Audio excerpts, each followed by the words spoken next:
In football, your place of birth limits the opportunities you get in your career.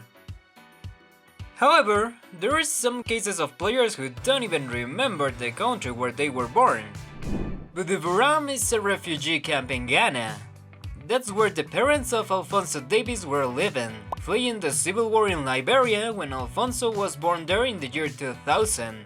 So, geographically speaking, Alphonso was Ghanaian, but he was just as Liberian as George Weah. After 5 years in the refugee camp, Alphonso and his parents were able to immigrate to Edmonton, Canada, through a United Nations humanitarian aid program.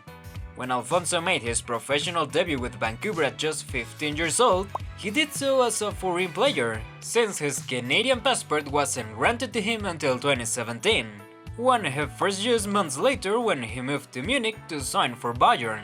Jonathan David was born by accident in Brooklyn, New York, just months before his parents returned to their homeland, Haiti. So today's Juventus striker was born in the United States, grew up in Haiti, and at the age of 6 his parents landed in what would become their definitive country, Canada, a naturally hospitable land that welcomed his family and where Jonathan developed as a footballer, before being signed by Belgium's Ghent at 18.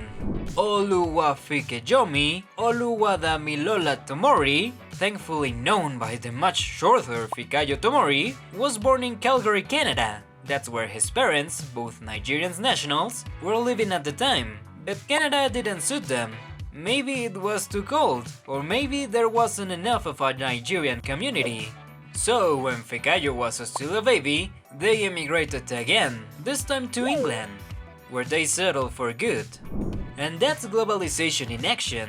Those who weren't born in Canada, like Jonathan David and Alphonso Davies, are now 100% Canadian.